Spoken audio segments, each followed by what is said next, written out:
Bismillahirrahmanirrahim. Alhamdulillah ala ni'amihi al-mutawatirah wa ayadihi al-mutakathirah wa minanihi al-ghamirah. Wassalatu wassalamu ala sayyidina wa habibina وشفيعنا وقرة أعيننا محمد سيد أهل الدنيا والآخرة وعلى آله الأنجم الزاهرة وعلى أصحابه ذوي المناقب الفاخرة. اللهم صل وسلم وعظم وكرم ومجد على سيدنا ومولانا محمد الفاتح لما أغلق والخاتم لما سبق ناصر الحق بالحق والهادي إلى صراطك المستقيم وعلى آله وصحبه حق قدره ومقداره العظيم. سبحانك لا علم لنا إلا ما علمتنا إنك أنت العليم الحكيم. رب اشرح لي صدري ويسر لي أمري واحلل عقدة من لساني يفقه قولي وسدد به لساني واهدي به قلبي بحق سيدنا ومولانا محمد صلى الله عليه وسلم. معاشر الحاضرين والحاضرات رحمكم الله. Menyambung kaji kita akan apa yang telah kami sampaikan pada malam tadi, maka di sini saya ingin menambahkan akan apa yang telah disampaikan oleh baginda Rasul Muhammad SAW tentang hakikat sebuah majelis zikir, majelis ta'lim, sebagaimana yang saat ini sedang kita hadiri. Jika pada malam yang lalu telah disampaikan bahwa majelis ini hakikatnya adalah rawdah min riyadil jannah, maka dalam sabda Rasul SAW yang lain, sebagaimana hadis ini cukup masyhur, diriwayatkan oleh a'immatul hadis, diriwayatkan oleh al-Imam al-Bukhari dan al-Imam Muslim, sebagaimana diriwayatkan oleh al-Imam An-Nawawi dalam kitabnya Riyadhus Shalihin, dari sahabat yang begitu banyak. Salah satunya adalah merujuk kepada periwayatan Sayyidina Abi Hurairah radhiyallahu taala anhu, di mana Rasul sallallahu alaihi wasallam telah bersabda, "Majtama'a qaumun fi riwayatin fi baitin min buyutillah yadhkuruna Allah إلا حفتهم الملائكة وغشيتهم الرحمة ونزلت عليهم السكينة وذكرهم الله في من عنده أو كما قال صلى الله عليه وسلم. 15 abad yang silam, Rasul kita Muhammad sallallahu alaihi wa ala alihi wa sahbihi wa sallama telah bersabda, tidaklah kumpul sekelompok masyarakat, sekelompok orang. Dalam sebuah riwayat disebutkan, dan mereka mengambil tempat untuk berkumpulnya mereka itu di dalam salah satu rumah daripada rumah-rumah Allah. Dalam riwayat yang lain tidak ada kata-kata fi baitin min buyutillah itu. Kumpulnya mereka tiada lain hanyalah untuk berzikir kepada Allah. Dan sebaik-baiknya zikir itu adalah mudarasatul ilmi, mempelajari ilmu agama. Bahkan ada ungkapan daripada salah seorang ulama yang mengatakan, la mas'alatun wahidah khairun min alfi rak'ah. bahwa mempelajari satu persoalan agama yang demikian itu lebih afdal daripada kita beribadah 1000 rakaat. Mengapa? Karena kita mempelajari satu persoalan tentang hukum agama Allah, maka kemudian setelah kita memahaminya, kita ajarkan kepada orang yang lain, maka ia akan manfaatnya akan berefek domino. Dia ajarkan ke satu orang, orang lain mengajarkannya lagi kepada satu orang, maka manfaatnya akan menebar luas.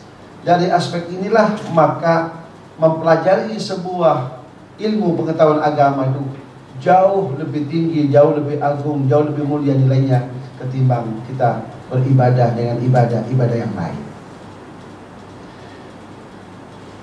Sabda Rasul, tidaklah berkumpul sekelompok orang di mana kumpulnya itu tiada lain hanyalah untuk berzikir kepada Allah.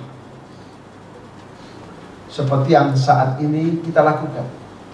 Kumpulnya kita untuk berzikir kepada Allah. Apa yang akan terjadi? Manfaat semacam apa yang akan kita peroleh jika kita di satu majelis ikut kumpul dan untuk berzikir kepada Allah? Kata Rasulullah SAW, minimal ada 4 karunia Allah, minimal ada 4 keberkahan yang datangnya dari langit yang akan turun kepada kita dan akan menjadi oleh-oleh kita dari majelis kita ini.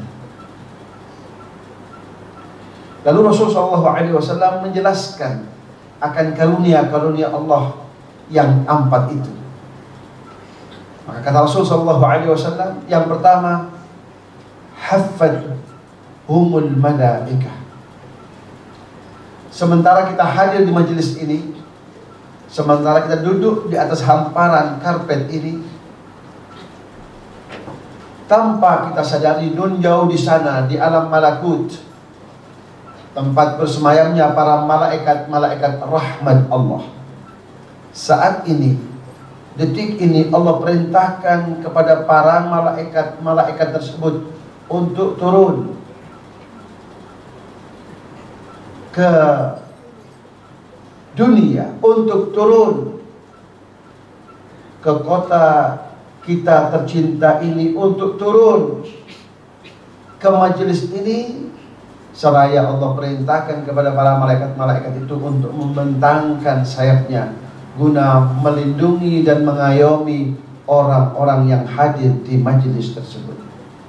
Maka saat ini, detik ini, kita sedang berada di bawah naungan dan di bawah ayoman, di bawah perlindungan dari malaikat-malaikat rahmat Allah. Jumlah malaikat yang bermiliar-miliar itu, yang tak satu pun manusia dapat menghitungnya, dan tak satu orang pun dapat mengetahui secara persis berapa jumlah mereka, sebagaimana hal itu telah disampaikan dan dikatakan oleh Allah dalam Al-Quranul Karim, وَلَا يَعْلَمُ جُنُودَ رَبِّكَ إِلَّا هُوَ. Dan tidak ada yang mengetahui akan jumlah para malaikat-malaikat Allah itu terkecuali Allah semata. Terkecuali Allah saja yang mengetahui tentang jumlah para malaikatnya itu. Yang jelas, dalam peristiwa Isra dan Mi'raj itu, Rasul sempat disuguhkan sebuah pemandangan. Di sana beliau berjumpa di langit yang ketujuh dengan Nabi Allah Ibrahim alaihissalam. Beliau bersandar di salah satu daripada dinding Baitul Ma'mur. Nah, di Baitul Ma'mur itu, masuklah ke dalam Baitul Ma'mur itu setiap saatnya 70.000 malaikat. Dan kalau malaikat itu masuk ke dalam Baitul Ma'mur itu, mereka tidak akan keluar kembali. Untuk kemudian pada kesempatan yang lain akan masuk kembali 70.000 dan 70.000 dan 70.000. Sejak Allah ciptakan Baitul Ma'mur itu dan sejak Allah ciptakan para malaikat-malaikat itu, terus memasuki kawasan Baitul Ma'mur itu sampai ila yaumil qiyamah, ila masyaallah. Jadi berapa jumlah para malaikat itu hanya Allah Ta'ala yang mengetahui. Nah, para malaikat yang sedemikian rupa itu, banyaknya Allah perintahkan saat ini untuk turun ke majelis kita ini, seraya Allah perintahkan untuk membentangkan sayapnya guna melindungi orang-orang yang hadir di majelis kita ini. Kalau kita boleh buat sebuah gambaran, maka kita saat ini persis seperti anak-anak ayam yang kecil-kecil itu. Biasanya kalau anak-anak ayam itu induknya merasa anak-anaknya terancam, ia akan membentangkan sayapnya untuk kemudian melindungi anak-anaknya itu di bawah kedua sayapnya. Kira-kira seperti itulah kita saat ini, sedang berada di bawah naungan sirip-sirip sayap malaikat rahmat Allah. Lalu apa arti sebuah perlindungan malaikat rahmat Allah terhadap kehidupan seorang anak manusia? Kita manusia memang telah Allah ciptakan dalam bentuknya yang paling indah dan paling sempurna. Laqad khalaqnal insana fi ahsani taqwim. Dan telah kami ciptakan manusia anak Adam itu dalam bentuknya yang paling indah dan paling sempurna. Tetapi keindahan bentuk jasmani seseorang itu tidak serta-merta menjadikannya makhluk yang super dalam segala hal. Ternyata di balik kesempurnaan jasmaninya adalah manusia itu makhluk yang paling lemah di antara makhluk-makhluk Allah. Allah dalam hal ini telah menginformasikan kepada kita, wa khuliqal insanu dha'ifa. Dan adalah manusia itu diciptakan dalam keadaan dhaif, dalam keadaan lemah dan tidak berdaya. Di antara kedhaifan manusia adalah bahwa manusia itu siapapun dia, apapun latar belakang pendidikannya, seberapapun tinggi pendidikan orang tersebut, maka manusia yang bersangkutan tidak akan pernah tahu akan apa yang akan terjadi pada dirinya setengah jam ke depan. Bahkan setengah jam itu terlalu lama, 5 menit ke depan. Manusia siapapun dia, apapun strata pendidikannya, dia tidak akan pernah tahu akan apa yang akan terjadi pada dirinya. Jadi bohong besar kalau ada sekelompok orang mengatakan kami ini orang-orang pintar, kami ini orang-orang yang bisa meramal masa depan dan seterusnya. Allah berfirman, wala ya'lamul ghaiba illallah. Dan tidak ada yang mengetahui akan hal-hal yang gaib itu kecuali Allah saja. Dan Allah berikan warisan ilmu gaib itu kepada segelintir orang, yaitu para nabi, para rasul, dan para aulia-aulianya saja. Yang lainnya tidak. Yang lainnya tidak akan pernah. Jadi kalau macam-macam lah, ya. Ada kalau di Indonesia itu lagi ramai kirim SMS, akan saya ramal nasib Anda, nasib Bapak, ya. Bagaimana nasib tentang ekonomi, tentang macam-macam lah. Dan itu merupakan pembodohan terhadap masyarakat. Mudah-mudahan di Malaysia tidak ada sekarang semacam itu. Atau ramai juga di sini. Maka jika yang akan terjadi itu bencana, musibah, petaka, dan hal-hal yang tidak kita harapkan hadir dalam kehidupan kita, maka berkat perlindungan malaikat rahmat Allah, kesemuanya itu akan tertolak. Bala itu akan tertolak, musibah itu akan tertangkal, dan hal-hal yang tidak kita harapkan hadir dalam kehidupan kita, kesemuanya dapat kita hindari karena perlindungan malaikat rahmat Allah subhanahu wa ta'ala. Di mana perlindungan itu kita dapatkan karena hadirnya kita di di majelis-majelis semacam ini, sehingga masyarakat yang kehidupannya akrab dengan majelis-majelis semacam ini, seringkali dia hadir di majelis-majelis semacam ini, dia tidak malas untuk hadir di majelis-majelis semacam ini, maka kehidupannya akan lebih aman dari manusia kebanyakan. Kehidupannya lebih terlindung daripada manusia kebanyakan. Mengapa? Karena melalui majelis-majelis semacam ini ia akan mendapatkan perlindungan dari Allah Subhanahu wa ta'ala melalui malaikat rahmatnya. Itu karunia Allah yang pertama. Karunia Allah yang kedua, setelah kita mendapatkan perlindungan malaikat rahmat Allah, maka Rasulullah SAW mengatakan wa ghasyiyatuhumur rahmah. Sekali lagi Allah perintahkan kepada para malaikat-malaikatnya itu untuk turun ke majelis kita ini guna menyelimuti dengan selimut kerahmatan. Maka kemanapun kaki ini melangkah, dimanapun kita berada, yang akan kita temui adalah rahmat dan rahmat dan rahmat dan rahmat Allah Subhanahu wa ta'ala. Di rumah kita mendapatkan rahmat Allah. Di tempat kita bekerja akan kita temukan rahmat Allah. Di jalanan kita akan temukan rahmat Allah. Alhasil akan terbentuk lingkup kehidupan yang penuh dengan rahmat Allah Subhanahu wa ta'ala. Bahkan tatkala para ulama mensyarahi hadis ini, mereka mengatakan, dan tatkala kita pulang nanti setelah acara ini selesai, rahmat itu kita bawa serta pulang. Dan tatkala kita sampai di rumah kita, tatkala kita membuka pintu rumah kita, lalu kita masuk rumah kita itu, maka rahmat ini akan menebar ke seantero rumah kita. Taruhlah semisal saja saat ini yang hadir hanya kaum bapak saja, kaum ibunya karena satu dan lain hal tak ikut hadir.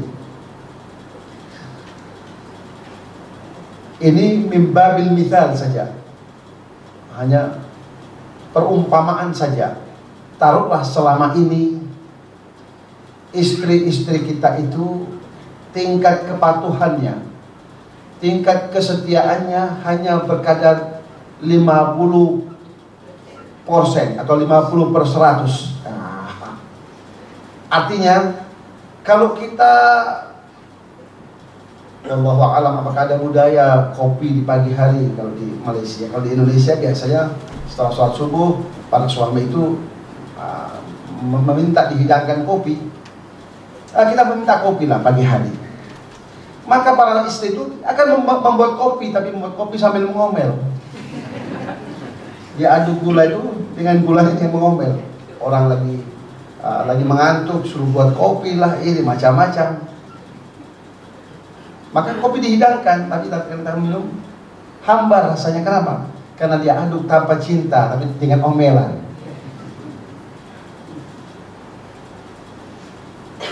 Bahkan banyak hal yang kita temui sebagai suami, yang itu semua mencerminkan, menggambarkan kesetiaan dan kepatuhan istri kita hanya berkadar 50% saja. Atau sebaliknya, yang hanya saat ini kaum ibu-ibu, karena di belakang ada kaum ibu-ibu, kaum bapak-bapaknya, para suaminya nggak ikut hadir. Nah, selama ini kesetiaan suami-suami kita itu demikian juga hanya berkadar 50%.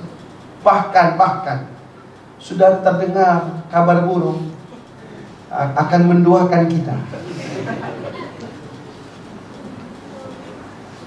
Maka yakinlah ibu-ibu, tatkala kita pulang, dan rahmat itu kita bawa serta pulang, dan tatkala kita memasuki rumah tangga kita, rumah kita, lalu rahmat ini menebar ke seantero rumah kita dan kemudian mengena suami-suami kita, maka yakinlah suami-suami kita akan berubah menjadi suami yang tingkat kecinta dan kesetiaannya kepada kita sebagai istri menjadi bulat 100%.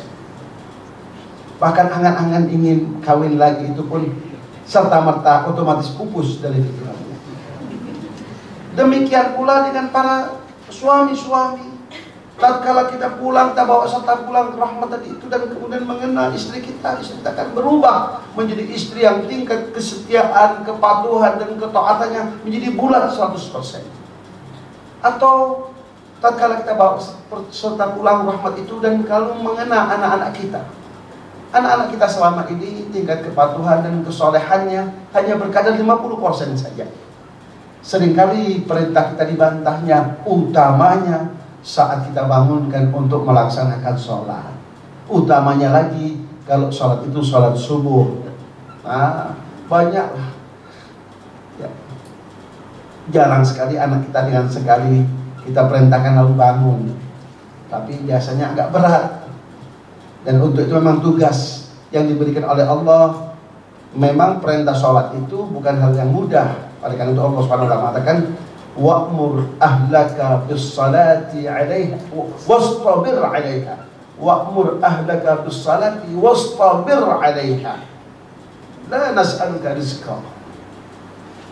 Kata Allah, perintahkan keluargamu untuk sholat, dan untuk itu engkau mesti modali dirimu dengan bersabar, karena dalam prakteknya itu tidak mudah, penuh tantangan dan resiko. Oleh karena itu perlu kesabaran. Wastabir 'alaiha. Nah, Allah Subhanahu wa taala, aku nggak tuntut macam-macam, apalagi yang menyangkut materi duniawi, rezeki, tidak. Ini saja fungsikan sebagai tanggung jawabmu sebagai kepala rumah tangga.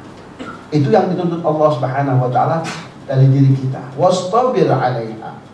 Nah, maka tatkala kita bawa serta pulang rahmat itu, lalu menerpa anak-anak kita, mengenai anak-anak kita, maka yakinlah anak-anak kita akan berubah menjadi anak-anak yang tingkat kepatuhannya, tingkat kesolehannya menjadi bulat 100%.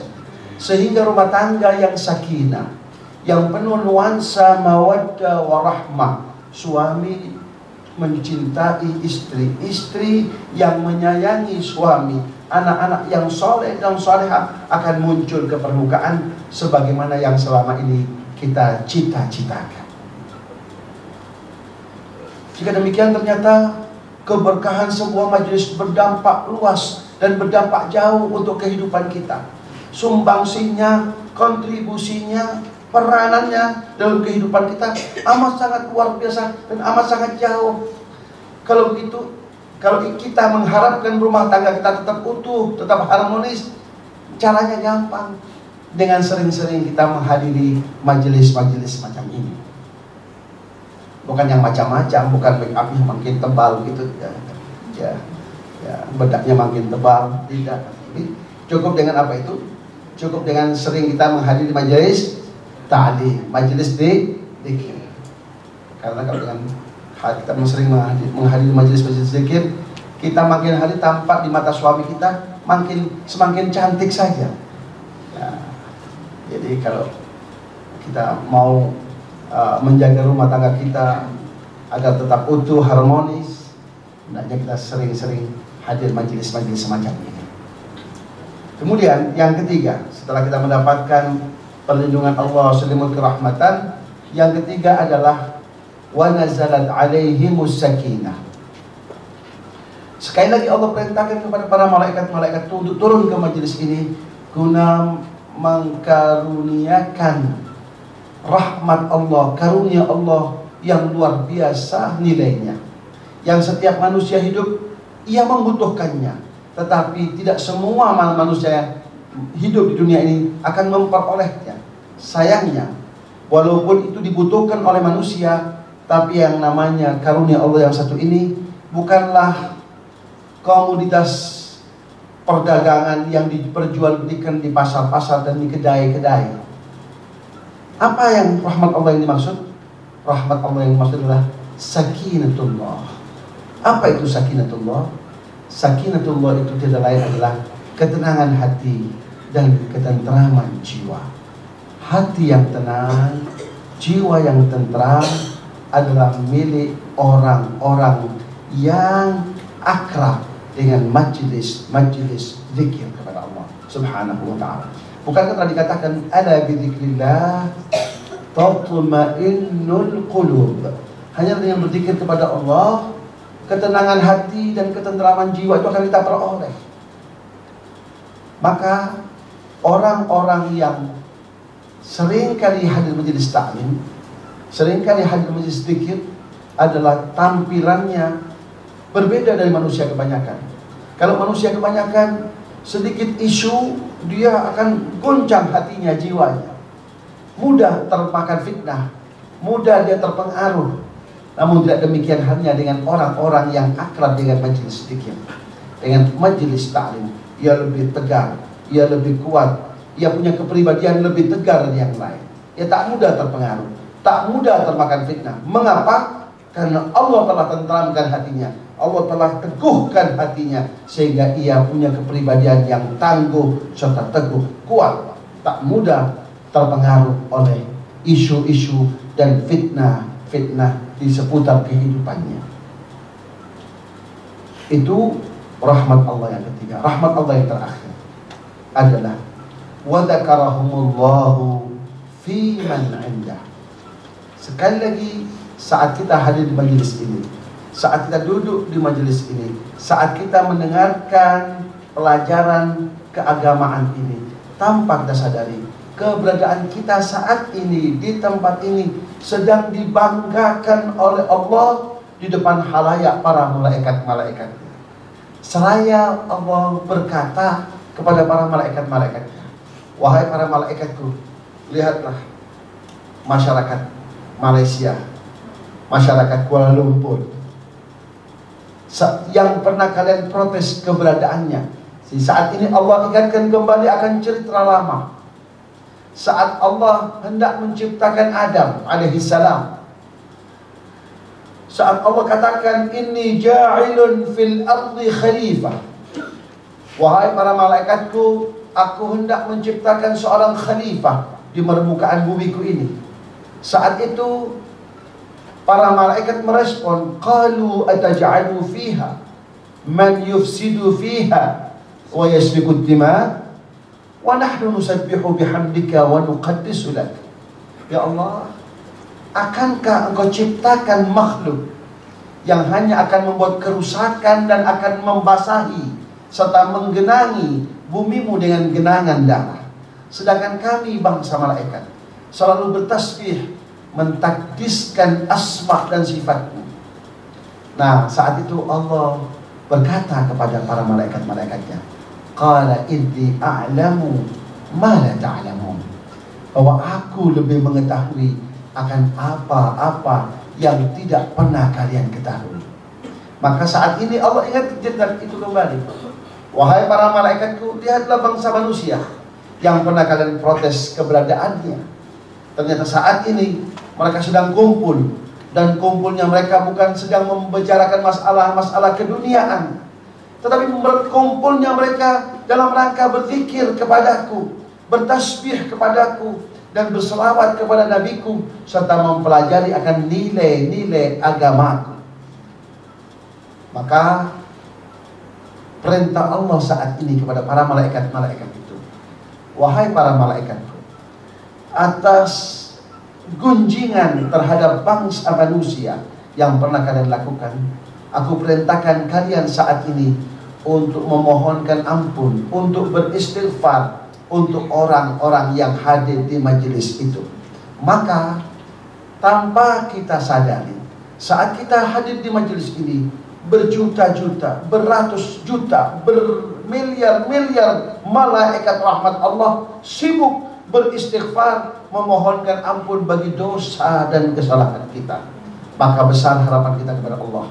Tidaklah kita beranjak meninggalkan majelis kita ini kecuali dosa-dosa kita akan diampuni oleh Allah, kesalahan-kesalahan kita akan dimaafkan oleh Allah, hajat-hajat kita akan dikabulkan oleh Allah, penyakit-penyakit kita akan disembuhkan oleh Allah, dan kita akan menjadi manusia-manusia yang sukses, berjaya, bahagia dunia maupun akhirat. Amin ya rabbal alamin. Kemudian kita kembali kepada kajian inti kita, Kalau tadi itu merupakan sebuah prolog, mukaddimah. Tujuannya supaya kita lebih bersemangat lagi hadir di majelis-majelis semacam ini. Kalau di dunia Islam, bahwa Malaysia ini masyarakatnya lebih agamis daripada masyarakat Indonesia. Tetapi kenyataannya semangat untuk thalabul ilminya ternyata lebih rendah dari masyarakat Indonesia, dan itu tidak boleh terjadi. Masyarakat Malaysia ini kalau di luar dia dikenal dengan masyarakat yang lebih agamis. Dia punya komitmen lebih kuat daripada bangsa Indonesia. Tetapi setelah saya berkunjung beberapa kali ke Malaysia, ternyata himmah untuk belajar ilmu agama ternyata masih di bawah masyarakat Indonesia. Nah, mudah-mudahan dengan pertemuan kita ini akan membangkitkan gairah semangat kita untuk belajar lebih giat lagi, dan insya Allah lebih banyak lagi majelis-majelis semacam ini, karena majelis-majelis semacam inilah yang akan membawa keberkahan untuk negara kita ini, yang akan membawa kemakmuran.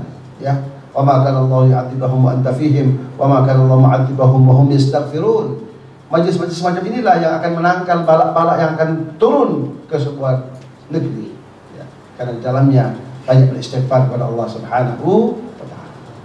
Nah, menyambung kaji kita akan apa yang sudah kita sampaikan semalam, yaitu tentang pelajaran-pelajaran dan hikmah-hikmah dari cerita peristiwa Isra dan Mi'raj Nabi kita Muhammad SAW. Di antara peristiwa Isra dan Mi'raj adalah hikmah yang terbesar, yaitu diwajibkannya, difardukannya sholat 5 waktu kepada kita umat Muhammad sallallahu alaihi wa ala alihi wa sahbihi wasallam.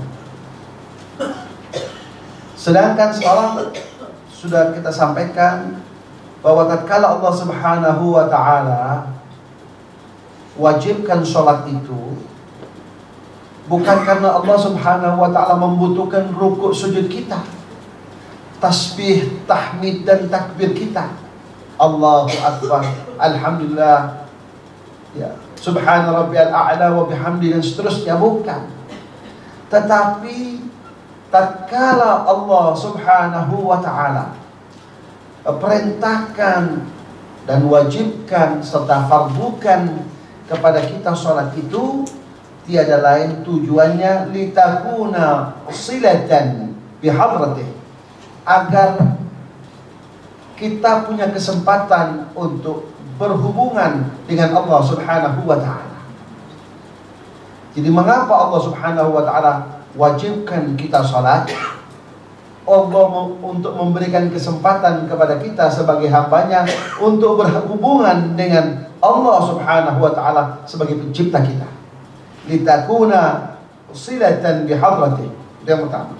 Yang kedua, wa tadhkiran bi'azamatih, dan untuk mengingatkan kita akan keagungan Allah Subhanahu wa ta'ala. Manusia banyak lupa dan banyak hal yang membuat kita lupa. Maka salatlah yang akan mengingatkan kita akan keagungan Allah Subhanahu wa ta'ala. Karena di antara hikmahnya memang sebagaimana yang difirmankan oleh Allah, aqimis salata lidzikri. Tegakkan salat itu untuk engkau mengingat diriku, sekaligus mengingat akan keagunganku, kemuliaanku. Yang ketiga, wa syukran ala ni'matih, untuk mengungkapkan rasa syukur kita, rasa terima kasih kita akan nikmat-nikmat Allah Subhanahu wa ta'ala. Lidzalika kanat asas al-fawz was-sa'adah fi dunya wal akhirah. Oleh karenanya lah salat itu menjadi dasar akan kesuksesan kita, kebahagiaan kita di dunia maupun di akhirat. Nah, apa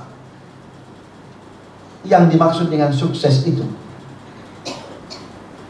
Dan apa ukuran kesuksesan seorang manusia muslim muslimah itu? Apakah kalau seorang muslim sudah bisa membangun ekonominya dengan mapan, lalu ia dikatakan sukses? Apakah kalau seorang muslim itu sudah dapat menghimpun dana, depositonya di bank sudah sekian juta, dia katakan sukses?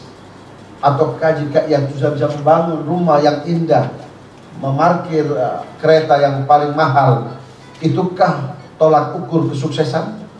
Tidak. Allah Subhanahu wa ta'ala dalam Al-Quranul Karim menginformasikan kepada kita apa ukuran kesuksesan seorang manusia dalam kehidupan di dunia ini.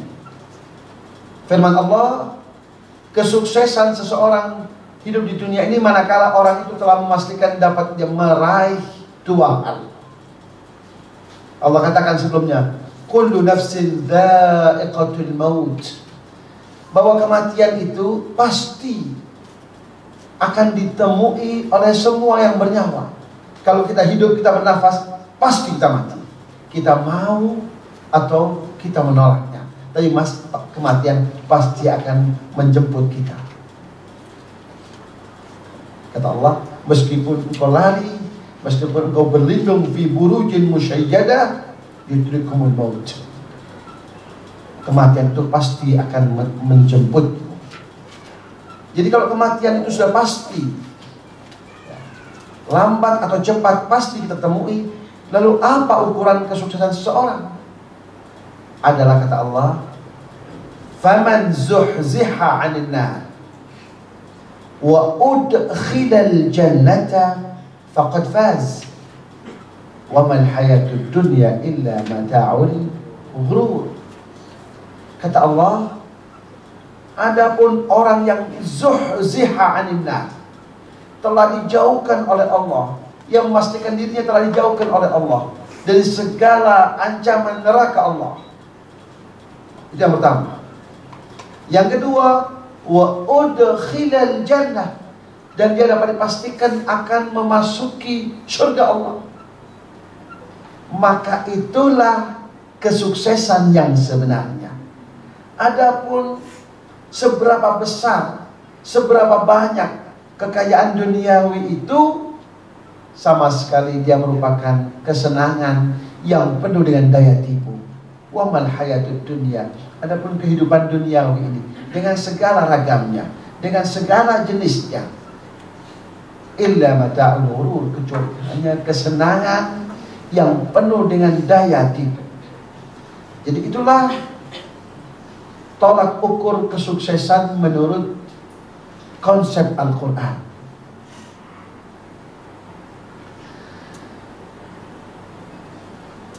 Sedangkan di antara hal-hal yang dapat meraih dua hal tadi adalah sholat. Oleh karena itu sholat dikatakan lidzalika kanat asasal fauzi was sa'adati fid dunya wal akhirah. Oleh karenanya lah sholat itu menjadi asas, menjadi dasar akan kesuksesan dan kebahagiaan kita, baik dalam kehidupan duniawi maupun dalam kehidupan ukhrawi kelak. Qala Rasulullah sallallahu alaihi wasallam, awwalu ma yuhasabu bihi al-'abdu yawm al-qiyamati as-salah, adalah yang pertama kali akan dimintai pertanggungan jawab, yang akan diperhitungkan oleh Allah atas diri seorang hamba di hadapan sidang keadilan Allah, adalah as-salah. Bagaimana sholatnya? Allah yang tanyakan, bagaimana sholatmu? Bukan bagaimana puasamu, atau bagaimana zakatmu, atau bagaimana hajimu. Sudah berapa kali engkau haji? Bersama siapa engkau haji? Ya. Atau berapa ratus kali engkau umroh? Ya. Kalau di Indonesia lagi mode itu haji bersama artis. Kalau kita haji bersama artis, sepertinya haji kita makbul. Wah, sudah pasti itu. Ya. Hajinya makbul. Kenapa? Saya haji bersama artis fulan. dan alhamdulillah bisa foto bersama. Ya. Ini sebenarnya pembodohan terhadap umat Islam. Kalau zaman dahulu itu orang berharap haji dengan ulama. Kenapa? Kalau ada ibadahnya yang kurang pas, ada yang menegurnya. Nah kalau artis, apa yang kita harapkan dalam ibadah kita dengan ibadah artis itu? Bukan bermaksud menyudutkan artis, tidak. Tetapi artis kapan dia belajar agamanya? Tetapi itulah gaya hidup manusia sekarang. Alhamdulillah, saya tahun ini haji bersama artis fulan, bangga. Dan dia gantungkan fotonya bersama artis fulan tersebut. Jadi tidak ditanya kaifa hajjuka wa kaifa umratuka, tetapi kaifa salatuka, bagaimana dengan salatnya. Maka fa in salahat salaha sa'iru amali, kalau salatnya itu ternyata baik, maka dapat dipastikan baiklah seluruh amalnya. Walaupun amalnya itu sedikit kurang baik, dia akan terangkat karena salatnya yang baik. Karena salatnya yang sukses, maka seluruh amalnya menjadi sukses. Namun sebaliknya, wa in fasada sa'iru amali, kalau ternyata kemudian salatnya itu fasad, salatnya itu gugur, salatnya itu kondisinya buruk, salatnya itu tidak diterima, salat itu menjadi amalan yang mardud, maka dapat dipastikan seluruh amalan-amalan yang lain tak mampu untuk mengangkat salatnya itu menjadi sebuah amalan yang dikabulkan oleh Allah Subhanahu wa ta'ala.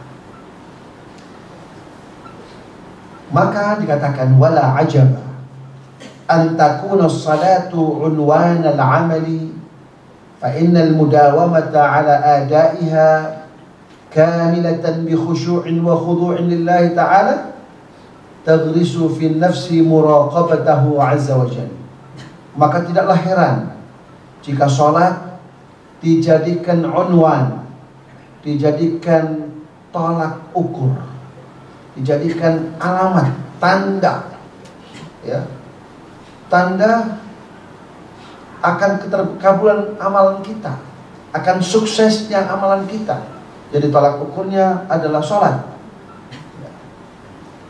Mengapa? Fa innal mudawamata ala adaiha kamilatan, karena dengan kita melaksanakannya secara terus menerus, ya, dengan sempurna, dengan penuh kekhusyuan dan penuh kekhuduan untuk Allah Subhanahu wa ta'ala, maka sholat kita itu tagrisu fin nafsi, akan menanamkan dalam hati dan jiwa kita muraqabatahu azza wa jalla, akan menanamkan sifat muraqabah, bahwa Allah Subhanahu wa ta'ala sedang melihat kita, sedang memperhatikan kita, sedang memantau kita.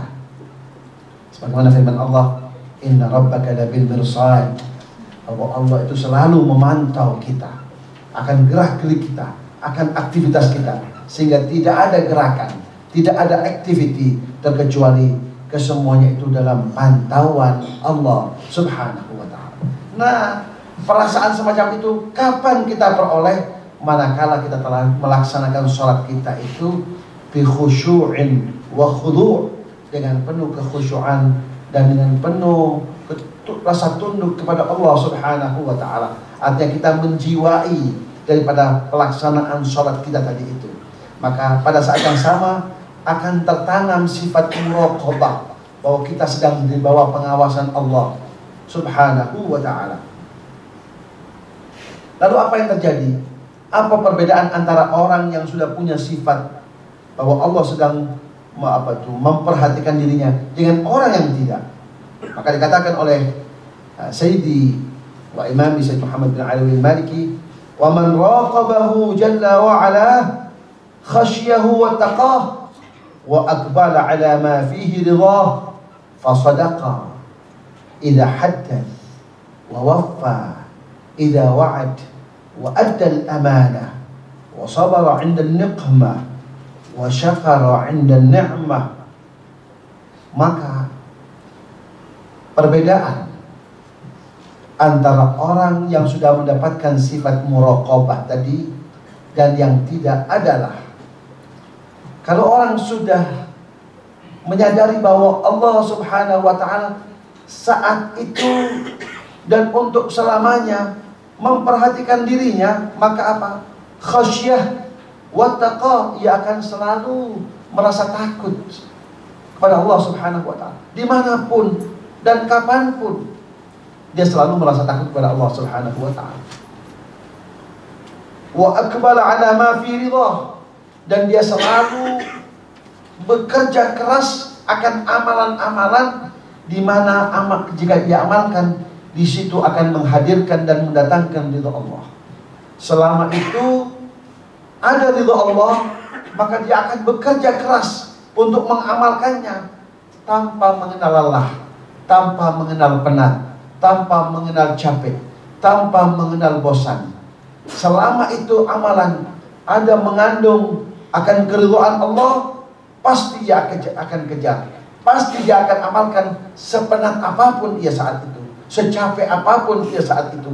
Dia tidak akan pernah bosan, dia tidak akan pernah melewatkan peluang dan waktu untuk tidak mengamalkan amalan-amalan di mana di situ akan dijanjikan akan ridha Allah Subhanahu wa ta'ala. Kemudian selebihnya fasaddaqa idza haddath, maka orang yang sudah mendapatkan muraqabah tadi itu, dan muraqabah itu diperoleh karena sholatnya yang dilaksanakan dengan penuh kekhusyuan, ia akan selalu jujur manakala ia berkata. Jadi nggak mungkin orang yang sholat tapi dia berbohong, itu tidak mungkin. Jadi kalau sholat dia jalankan tapi bohong dia tetap lakukan, itu ada something wrong dengan sholatnya. Pasti ada nggak beres, ada yang belum sempurna, ada yang belum dipenuhi. Kemudian wa waffa idza wa'ad, kalau dia berjanji pasti dia akan penuhi janjinya itu. Tetapi kalau dia sholat, janjinya selalu dia tidak akan pernah menemui. Apa bedanya dia dengan orang-orang munafik? Karena Rasul SAW mengatakan, ayatul munafiki thalath, idza haddatha kadhab, wa idza wa'ada akhlaf, wa idza tumina khan. Tanda-tanda kemunafikan seseorang itu yang paling dominan, yang paling umum ada tiga. Bukan berarti yang lain nggak ada, hanya ini saja yang tanda-tanda kemunafikan, tidak. Tapi ini yang paling dominan, yang paling umum, yang paling banyak. Apa itu? Yang pertama, idza haddatsa kadzaba. Kalau dia bercakap, kalau dia berkata-kata, selalu bohong. Gak enak rasanya kalau tidak berbohong, kurang pas rasanya kalau bumbunya kurang kalau tidak berbohong. Nah, kalau ada orang semacam ini, dia mau bercerita, wah cerita ini kurang seru kalau tanpa ada unsur kebohongan. Itu tandanya bahwa pada dirinya ada sifat-sifat kemunafikan. Yang kedua, idza wa'ada akhlaf. Selalu dan selalu dan selalu, jika dia berjanji, pasti dia akan ingkar janjinya, nggak pernah tepat janjinya. Ya, kita jumpa jam 1.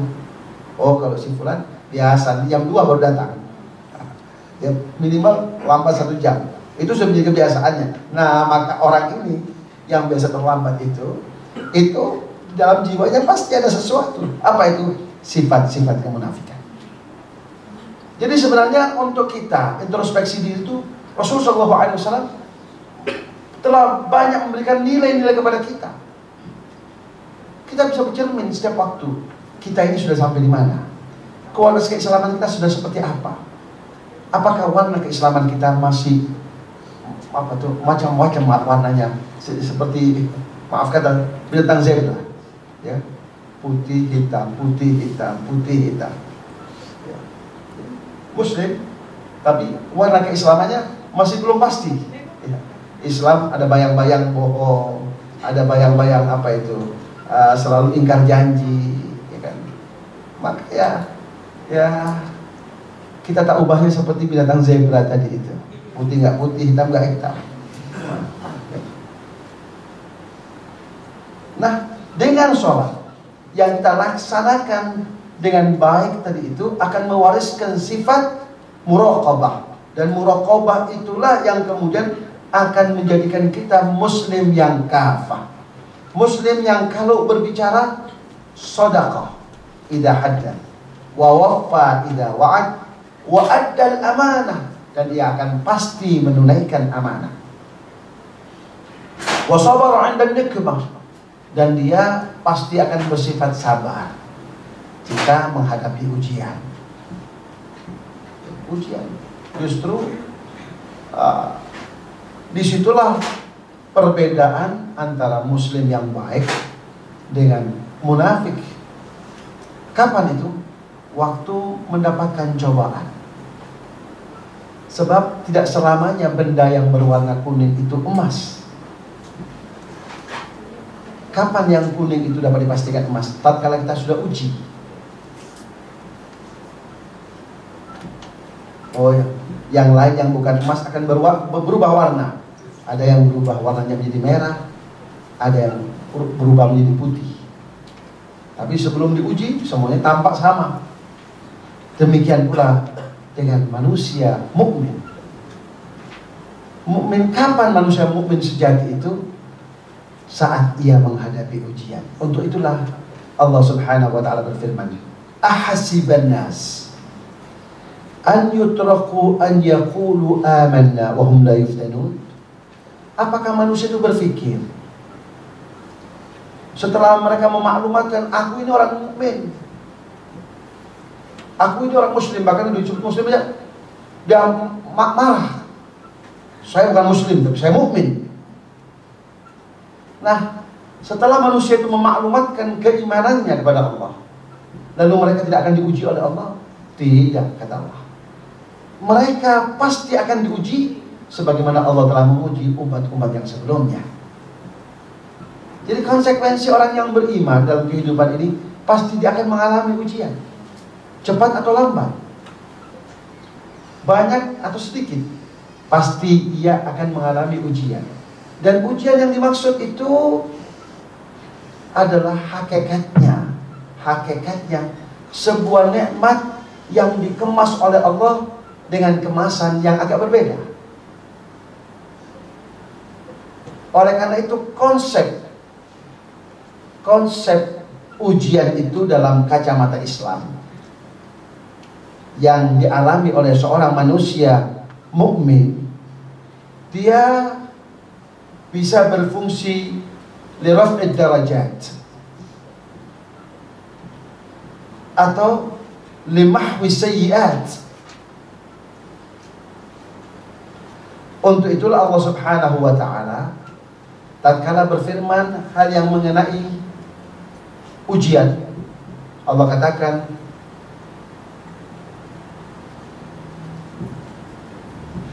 "Qul lan yusibana illa ma kataballahu lana." Sampaikanlah wahai Rasul Muhammad agar umatmu tahu, agar umatmu faham, agar umatmu mengerti.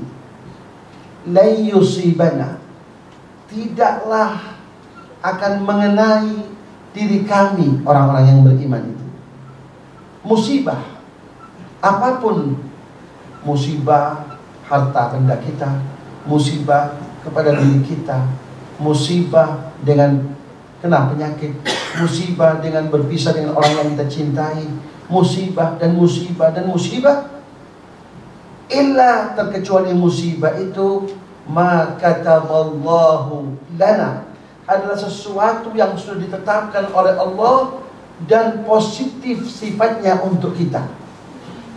Bagaimana musibah positif untuk kita? Nah, itu dia.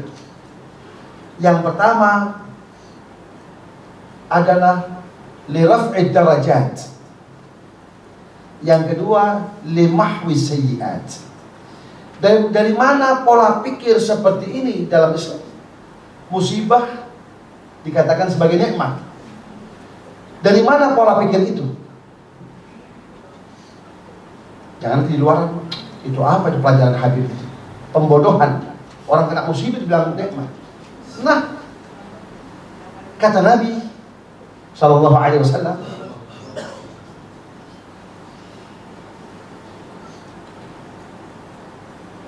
"Idza ahabballahu 'abdan ibtalah." Sabda Rasul Sallallahu Alaihi Wasallam, manakala Allah itu mencintai seseorang, maka Allah akan coba manusia itu. Nah, cobaan itulah kemudian atas dasar pemikiran hadis qudsi ini, maka kita katakan yang pertama li raf'id darajat. Bagaimana li raf'id darajat? Contoh, Allah telah mencintai hambanya yang bernama Zaid. Contoh saja, kalau kebetulan ada hadis namanya Zaid, itu bukan maksudnya, katanya sebagai contoh saja. Ada yang namanya Zaid? Tak ada, alhamdulillah tak ada.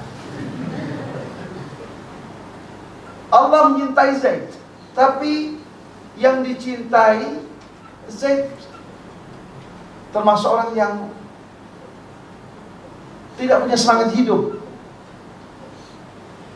Diharapkan dia sholat tahajud, tapi dia seorang pemalas. Tapi Allah mencintainya. Tapi dia orang yang pas-pasan, artinya sholatnya hanya 5 waktu saja. Sholat sunnah jarang-jarang, apalagi sholat tahajud. Kalau dia tidur sudah lupa bangun. Nah, kecuali kalau adzan subuh. Untung-untung kalau dia nggak telat sholat subuhnya.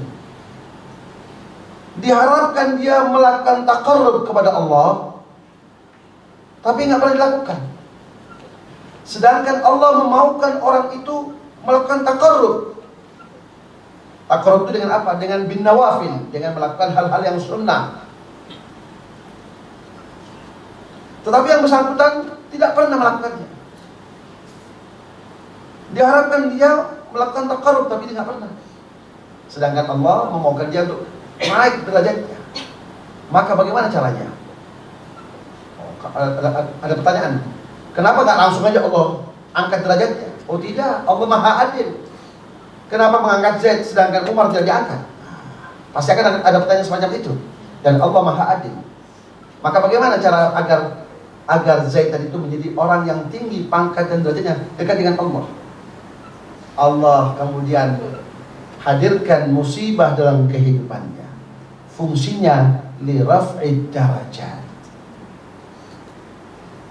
Jadi kadang sakit, penyakit yang datang kepada kehidupan seseorang, berobat sana nggak sembuh, berobat sini nggak sembuh, tapi dia sabar.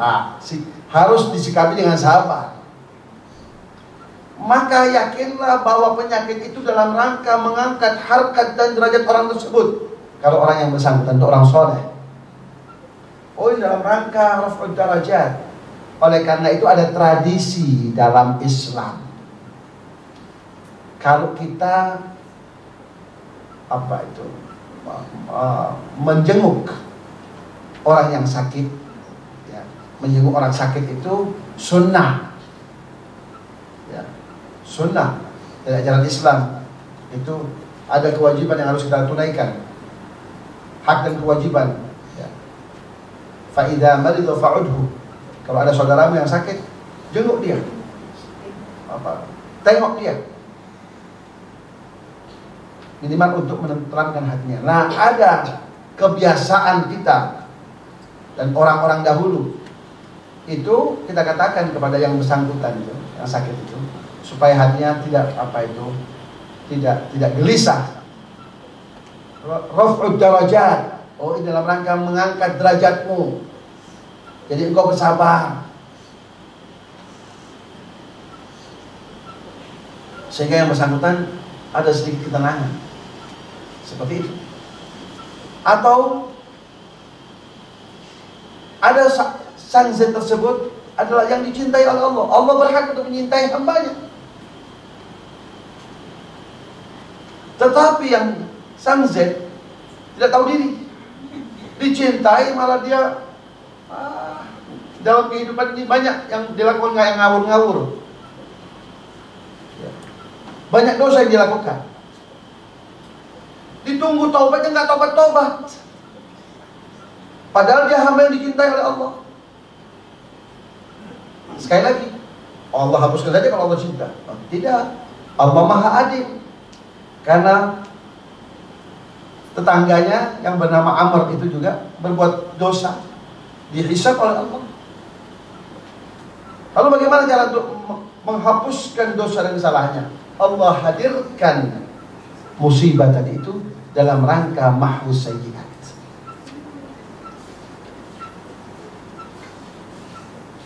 Kalau yang bersangkutan tidak ada itu mahfuz sayyi'at, atau dia sudah tinggi pangkat dan derajatnya, atau untuk yang lain, minimal sebagai rasa tanda cinta Allah kepada orang tersebut, Allah Subhanahu wa ta'ala ingin mendengar dari hambanya itu apa itu? Rintihannya dalam doa. Ya. Dia baru merintih tatkala dia sakit gigi. Ya Allah, gigiku sakit. Lah, minimal Allah ingin mendengar rintihannya, karena rintihan seorang manusia muslim dalam doanya itu merupakan musik yang paling merdu di sisi Allah Subhanahu wa ta'ala. Minimal untuk mendengar munajahnya, minimal untuk mendengar doa-doanya. Maka kadang Allah Subhanahu wa ta'ala hadirkan musibah itu. Jika demikian, secara umum musibah yang terjadi pada kehidupan seorang manusia itu merupakan nikmat, tapi nikmat yang dikemas agak tidak lazim, agak tidak umum. Biasanya kalau nikmat itu dampaknya membuat orang tertawa, membuat orang bahagia. Tapi kali ini nikmat tapi yang ada kesakitan di dalamnya, ada kesusahan di dalamnya. Tapi hakikatnya tetap nikmat. Kenapa? Hakikatnya adalah pengangkatan derajat, hakikatnya penghapusan dosa, hakikatnya ia akan semakin dekat dengan Allah Subhanahu wa ta'ala, dan itu merupakan nikmat. Untuk itulah Allah berfirman, qul lan yusibana illa ma kataballahu lana. Kemudian wa sabara 'inda nikmah, dia bersabar saat menghadapi ujian. Wa syakara 'inda ni'mah, ia pun tak lupa diri saat ia mendapatkan kenikmatan-kenikmatan dari Allah Subhanahu wa ta'ala. Bahkan syukur itu terhadap nikmat itu kunci untuk melestarikan nikmat. Dan syukur ini juga makom yang luar biasa. Setelah makom tauhid adalah makom syukur kepada Allah Subhanahu wa ta'ala.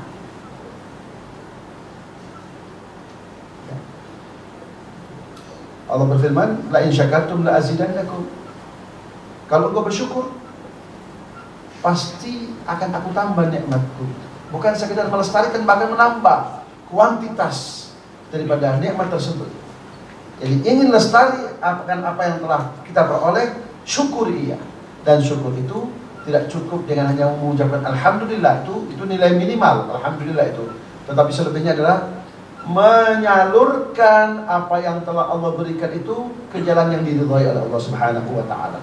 Mulut kita mengucapkan alhamdulillah, tapi kita menyalurkan kepada hal-hal yang membuat Allah murka, maka tak ada arti ucapan alhamdulillah kita itu.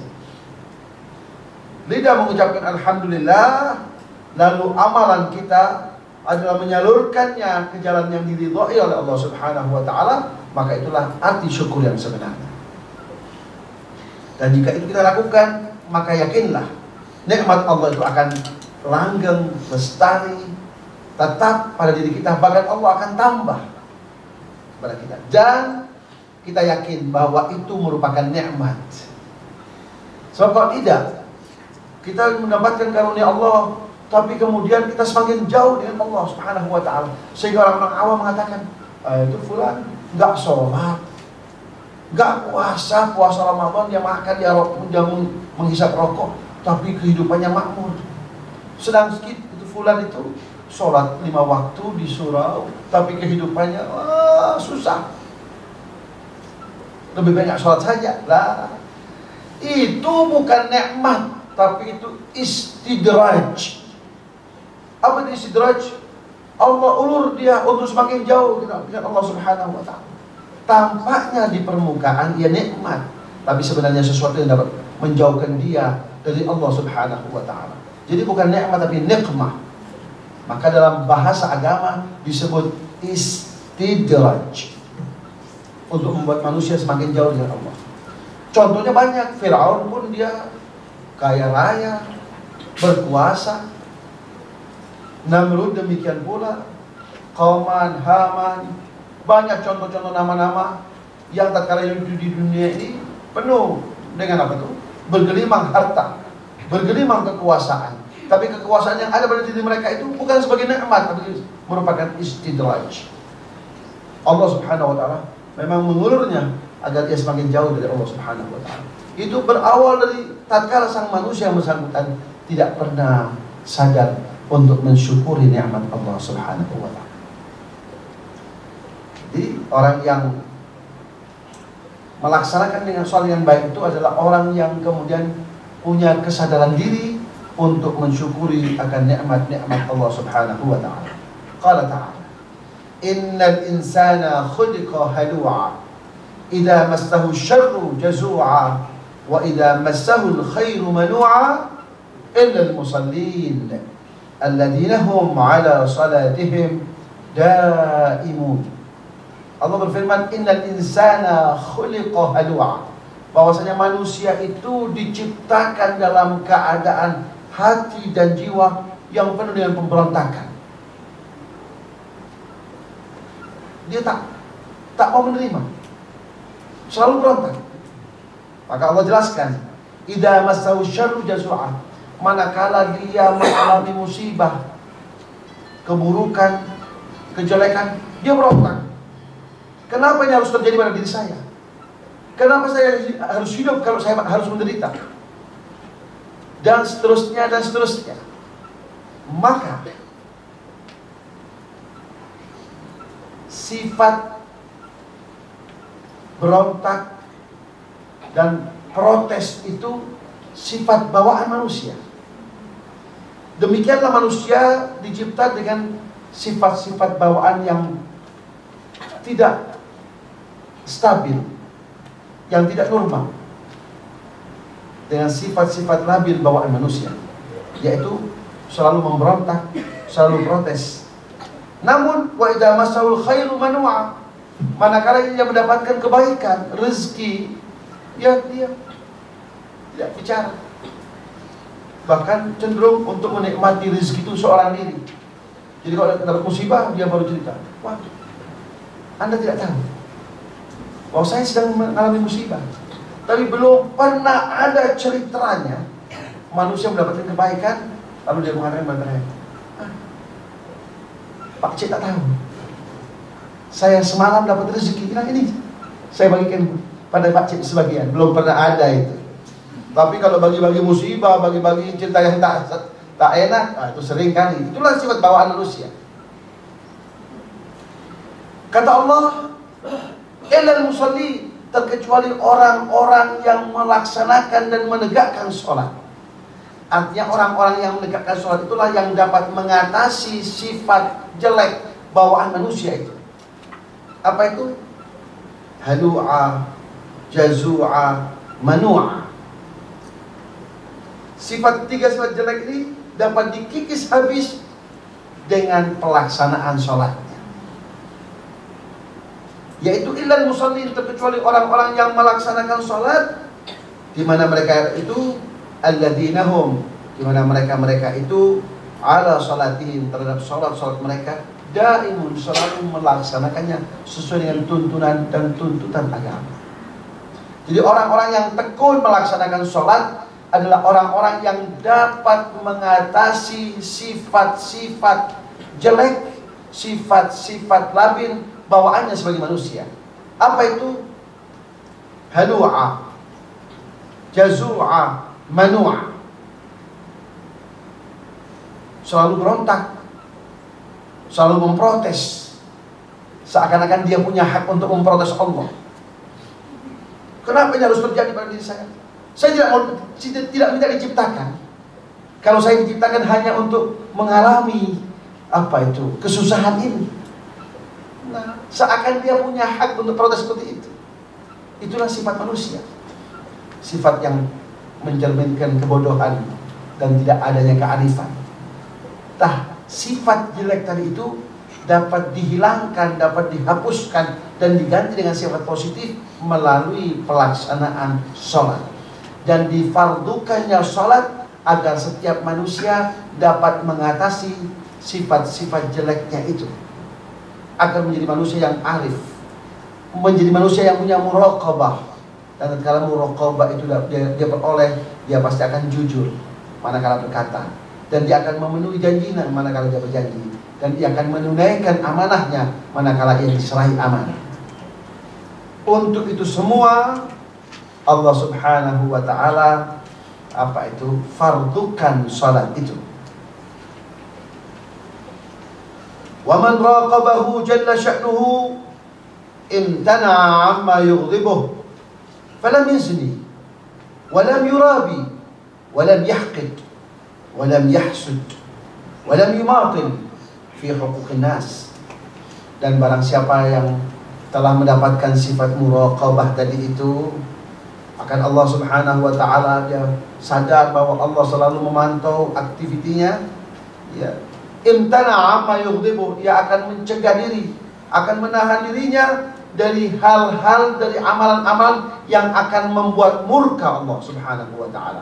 Maka dalam realita kehidupan ini ia tidak pernah berzina, walam yurabi, tidak pernah melakukan praktek riba, menggandakan uang itu, ya. Walam yahqid, tidak pernah di hatinya ada rasa hasud, haqid, dengki kepada orang lain. Walam yahsud, tidak pernah mengharapkan nikmat orang lain itu hilang, atau yang disebut dalam bahasa agama hasud. Hasud artinya mengharapkan kenikmatan yang ada pada orang lain itu hilang, supaya orang itu menderita. Itu namanya sifat hasud. Nah, seorang yang melaksanakan sholatnya dengan baik, sifat-sifat tadi itu, penyakit-penyakit hadir itu tidak akan pernah hadir dalam kehidupannya.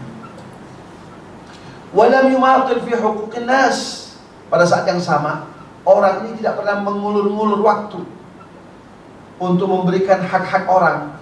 Semisal dia punya hutang, dia tidak akan pernah besok, lusa, seminggu lagi, sebulan lagi, padahal uang itu ada. Tapi itulah sifatnya, ingin mengulur-ngulur, memenuhi hak orang lain.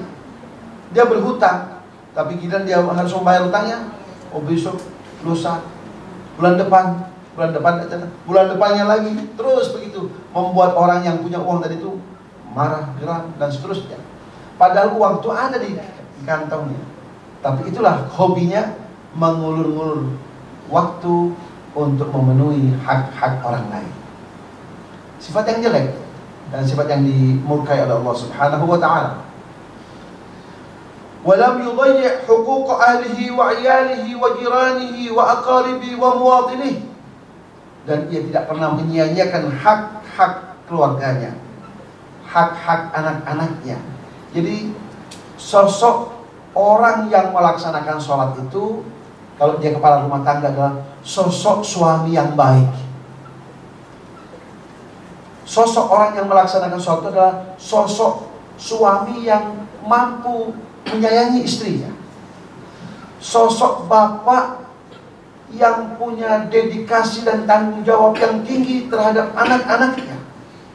Ia selalu berangan-angan untuk membahagiakan anak-anaknya, agar anak-anaknya itu menjadi anak-anak yang sukses dan lebih baik dari dirinya. Itu yang selalu ada di benak orang-orang yang melaksanakan sholatnya dengan baik. Kalau orang kemudian ada sosok bapak yang tidak penuh tanggung jawab, ya, menyia-nyiakan keluarganya dan seterusnya, yakinlah bahwa orang itu belum melaksanakan sholatnya dengan baik.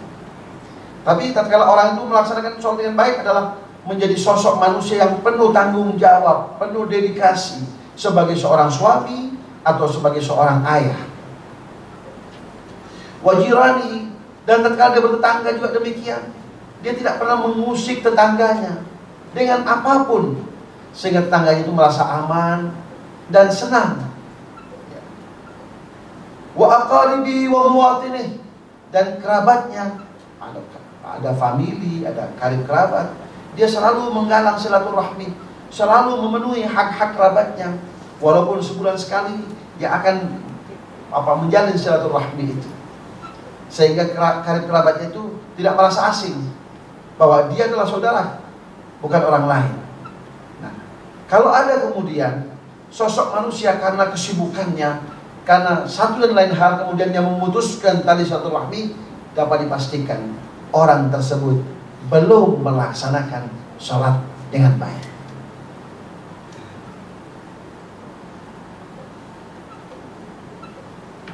Qala ta'ala, Allah berfirman, inna sholata tanha 'anil fahsya'i wal munkar.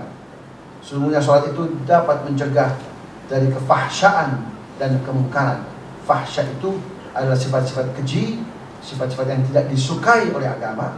Wal munkar, sifat-sifat yang dibenci oleh agama. Wa man lam yakhsha' fi salatihi wa lam tangharis fi nafsihi muraqabatullah kana 'asiyan wastahaqqa 'adab Allah. Dan orang yang tidak khusyuk di dalam salatnya dan tidak tertanam dalam dirinya muraqabah kepada Allah itu, maka pada saat yang sama ia termasuk orang-orang yang bermaksiat dan dia layak dan pantas untuk mendapatkan azab Allah Subhanahu wa taala. Untuk itu Rasul sallallahu alaihi wasallam bersabda, qala Rasulullah sallallahu alaihi wasallam, man lam tanhahu salatuhu 'anil fahsya'i wal munkar lam yazdad minallahi illa bu'da. Barang siapa yang salatnya tidak mencegahnya dari perbuatan yang keji dan perbuatan yang mungkar, maka tidaklah bertambah dari Allah dengan salatnya itu kecuali semakin jauhnya dia dari Allah Subhanahu wa taala. Mudah-mudahan Allah Subhanahu wa taala memberikan kita sifat kekhusyuan di dalam saat kita melaksanakan salat. Amin ya rabbal alamin. Kemudian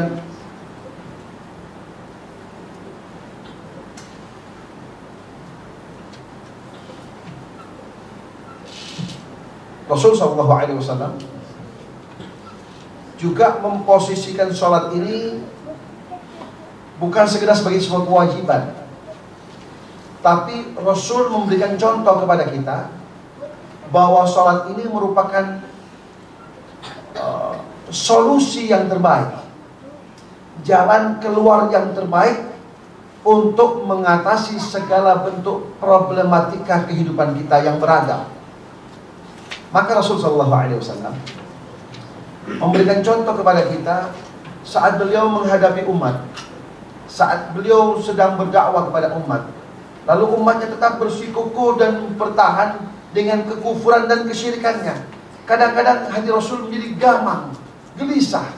Nah, kalau sudah seperti itu, Rasul menghadapi problema umat, lalu Rasul menghadapi kegelisahan, biasanya Rasul lalu mendatangi Bilal. Seraya beliau berkata kepada Bilal, arihni bis salati ya Bilal. Wahai Bilal, berikan relaksasi untuk jiwaku ini, untuk hatiku ini. Ya, dengan apa itu? Dengan sholat. Jadi Rasul itu kalau sedang dihimpit oleh masalah umat, dia perlu relax. Relax bukan dengan mendengar musik, bukan. Dengan musik sebentar saja musiknya hilang, makin berat itu problema. Tetapi relax yang dicontohkan oleh Rasulullah SAW adalah dengan menjadikan sholat sebagai sarana untuk mendatangkan relax terhadap hati dan jiwa serta pikirannya. Maka beliau mengatakan kepada Bilal, arihni bis salati ya Bilal. Wahai Bilal, tolong berikan ketenangan, berikan relax untuk hati dan jiwa ini dengan sholat. Jadi Rasul memposisikan sholat itu sebagai sebuah solusi untuk mengatasi segala bentuk problema yang sedang beliau hadapi. Selebihnya, Rasul SAW juga menjadikan sholat sebagai sebuah solusi dan jalan keluar untuk umat saat umat menghadapi masalah dan umat saat itu tidak bisa menjatuhkan pilihan. Saat itu dihadapkan oleh sebuah persoalan dan kita saat itu diharuskan memilih. Sedangkan kita masih ragu memilih A, masalah A atau masalah B. Nah, saat kita dihadapkan dengan persoalan yang sama seperti ini, juga Rasul memberikan contoh adalah jawabannya manakala kita mengalami persoalan seperti itu adalah sholat. Maka dalam syariat Islam kita mengenal dengan sebutan sholatul istikharah. Sholat untuk menentukan pilihan. Dan ada doa yang diajarkan oleh Rasulullah SAW usai kita melaksanakan sholat. Ya. Allahumma inni astakhiruka bi'ilmik wa astakhiruka biqudratik wa as'aluka bifadlika al-'azim fa innaka ta'lamu wa la a'lam fa innaka taqdiru wa la aqdir wa anta 'allamul ghuyub. Ya Allah, aku memohon hendaknya Engkau menjatuhkan pilihan untukku karena aku tidak tahu. Aku tidak tahu dari hal-hal yang Kau tahu. Aku tidak sanggup dan tidak bisa dari hal-hal yang Kau bisa. Maka jatuhkanlah pilihan yang terbaik untukku, ya Allah. Ya Allah, manakala persoalan ini baik untukku, untuk hari ini dan untuk hari esok, serta berakibat baik untukku, baik untuk masalah-masalah keduniaanku maupun masalah-masalah keagamaan dan keakhiratanku, maka ya Allah, mudahkanlah aku jalan untuk mencapai masalah ini. Dan sebaliknya, kalau masalah ini berdampak negatif untuk diriku saat ini dan untukku nanti, atau untuk masalah-masalah keagamaanku, maka ya Allah, jauhkanlah aku darinya. Dan ya Allah, gantilah aku dengan persoalan yang baik untukku. Maka dengan demikian, setelah itu kita lakukan dan Allah berikan ketenangan, maka tidak ada kemudian rasa penyesalan jika kita menentukan satu persoalan. Tidak harus tatkala seseorang itu melaksanakan sholatul istikharah harus bermimpi, tidak ada keharusan. Yang pasti adalah ketenangan hati dan kecenderungan untuk memilih A atau B, itu saja. Selanjutnya, Rasul juga mengatakan bahwa sholat juga sebagai sebuah sarana untuk meloloskan dan mengkabulkan hajat-hajat kita. Kalau kita punya hajat kepada Allah, cara apa yang paling ideal untuk supaya hajat itu dikabulkan oleh Allah? Untuk supaya kita mencapai kemauan kita dan hajat kita tersebut, untuk kita mencapai keinginan kita tersebut, adalah cara yang paling ideal melalui sholat. Maka kita pun mengenal dan disyariatkan dalam agama kita apa yang disebut dengan sholatul hajat. Manakala engkau mempunyai hajat kepada Allah, maka sholatlah kedua rakaat,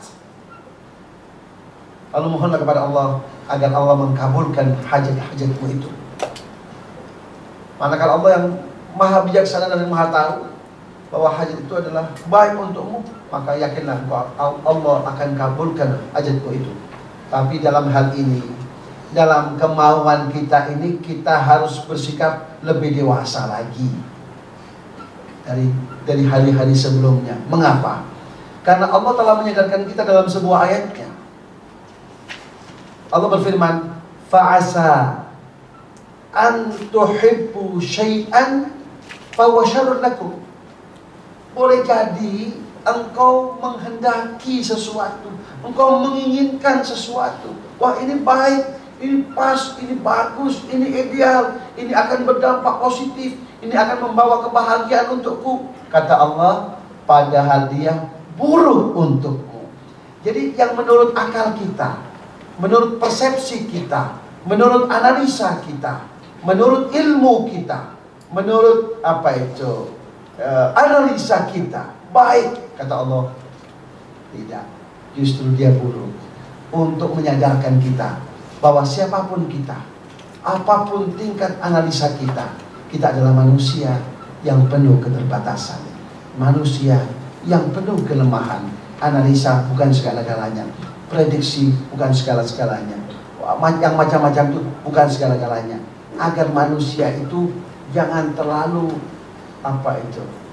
over confused, ya, percaya diri yang berlebihan, tetapi kemudian melupakan ketawakalannya kepada Allah. Saya orang pintar, saya orang jenius, saya orang analisis, lalu menganalisa, lalu melupakan tawakalnya kepada Allah. Jangan. Ya. Thiqah atau confidence itu baik dalam Islam, baik. Orang harus menanamkan sifat confidence dari itu, percaya diri. Thiqatun nafsi, bagus, tetapi jangan berlebihan sehingga unsur tawakalnya hilang. Karena Allah sudah berjanji, kalau engkau bertawakal kepada Allah, Allah yang akan mencukupi segala apa yang menjadi kebutuhanmu. Ya. Wa may tawakkal 'ala Allah fahuwa hasbuhu. Dan barang siapa yang bertawakal kepada Allah, Allah lah yang akan mencukupi apa yang menjadi kebutuhannya.